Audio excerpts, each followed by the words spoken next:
আজ নিয়ে যাব বাড়ি থেকে অনতি দূরে এক স্বপ্ন রাজ্যে, যেখানে দেখার কিচ্ছু নেই, কিচ্ছুটি না। যেটা আছে সেটা শুধু উপভোগের বিষয়। চোখ খুলে দেখতে হবে সেই সৌন্দর্য, চোখ বন্ধ করে উপলব্ধি করতে হবে তার নিস্তব্ধতা। চলুন আজ আপনাদের ঘুরিয়ে আনি প্রকৃতির সেই স্বর্গ, পার্শ্ববর্তী রাজ্য ঝাড়খণ্ডের তোপচাঁচি লেক থেকে। ধানবাদ থেকে মাত্র 37 কিলোমিটার, মাইথন থেকে 58 কিলোমিটার এবং কলকাতা থেকে যার দূরত্ব মাত্র 300 কিলোমিটার। ধানবাদগামী যে কোনো ট্রেনে আপনারা চলে আসতে পারবেন ধানবাদ স্টেশন, ও সেখান থেকে অটো বা গাড়ি বুক করে চলে আসতে পারেন তোপচাঁচি। বেশ কিছু হোটেল আছে, থাকতে চাইলে থাকতেও পারেন এখানে, অথবা ঘুরে আসতে পারেন পার্শ্ববর্তী পরেশনাথ থেকে, ট্রেকও করতে পারেন পরেশনাথ। তার জন্য অবশ্য আমার আগের ভিডিওটিতে চোখ রাখতে হবে, এবং সেখানে কোথায় থাকবেন সেটা নিয়েও আমি ভিডিও আপলোড করেছি আমার এই চ্যানেলে। এমনকি যারা মাইথন ড্যাম ঘুরতে আসছেন তারাও সাইট সিইং হিসাবে রাখতে পারেন এই তোপচাঁচি লেককে। আবার তোপচাঁচি ঘুরে আপনারা চলে যেতে পারেন হাজারিবাগেও। গাড়ি যখন ছুটে চলবে NH2 ধরে, তখন হঠাৎ দেখতে পাবেন ডান দিকে একটা বিশাল তোরণ, অনেক পুরনো সে তোরণ। ঢুকে যান সেই তোরণ দিয়ে, এবং সামনে আপনি যে রাস্তাটি দেখতে পাবেন তার ছবি না তুলে আপনি এক পাও এগোতে পারবেন না। আমিও তাই নেমে পড়লাম রাস্তার কিছুটা ছবি ও ভিডিও তুলতে। এই রাস্তাটি ধরে চলতে থাকলে আমার মাথায় চলে আসে একটি ঘটনা। মহানায়ক উত্তম কুমার বেশ কয়েকটি সিনেমার শুটিং করেন এখানে। 1954 সালে অগ্নিপরীক্ষা, 1964 সালে নতুন তীর্থ, দুটোই সুপার ডুপার হিট।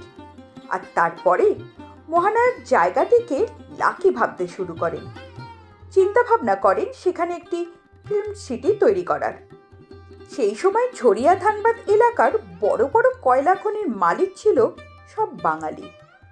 দুজন কোল মার্চেন্ট AK ঘোষ এবং বি রয়ের সহযোগিতায় প্রায় 15 একর জমি কিনে ফেলেন উত্তম কুমার। এই রাস্তা দিয়ে যেতে যেতেই পাশেই পড়বে সেই জমি এবং সেই পুরনো বাড়ি, কিন্তু নানা কারণে সেই স্বপ্ন ফলপ্রসূ হয়নি।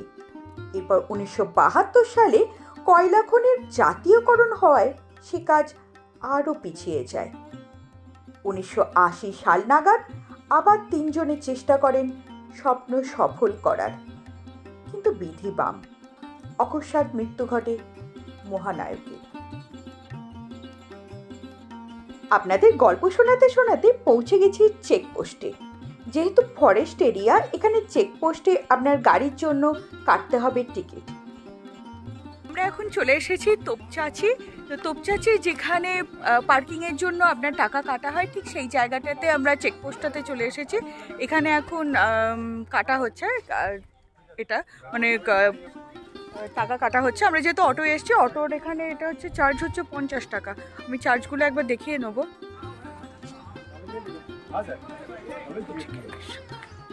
अंकल जी थोड़ा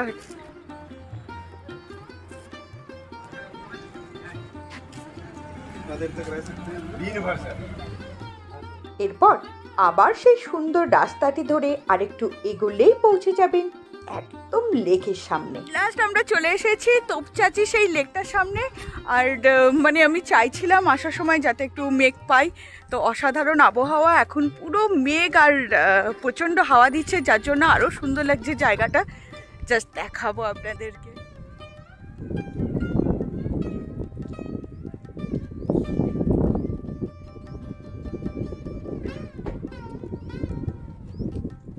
অসাধারণ। তোপচাঁচিতে আপনারা ঢুকেই ডান দিকে এরকম একটা ছোট্ট টিলার ওপর একটা মন্দির দেখতে পারবেন, বজরংবলীর মন্দির, ওটা দেখতে পারেন। তার সামনেই আপনারা এই যে বিশাল আকারে সেই তোপচাঁচি লেক, ওই যে দেখা যাচ্ছে পরেশনাথ পাহাড়। বোন বা ভাইকে আমি পেয়েছি, ও আমাকে তখন থেকে ছাড়ছে না। এই যে আমি চেটে চুটে একসার করে দিল। কি মিষ্টি। চলো এবারে একটুখানি তোপচাচির যে কি বলবো ড্যামটা আছে সেটা একটুখানি ঘুরে আসি ওই দিক থেকে। আজকে আবহাওয়া তো জাস্ট ফাটাফাটি, মানে ফটো তোলার জন্য একদম উপযুক্ত আবহাওয়া। আর পলাশও ফুটে গেছে, এদিকে বেশ ভালো পলাশ এবং শিমুল দুটোই ভীষণ ভালো।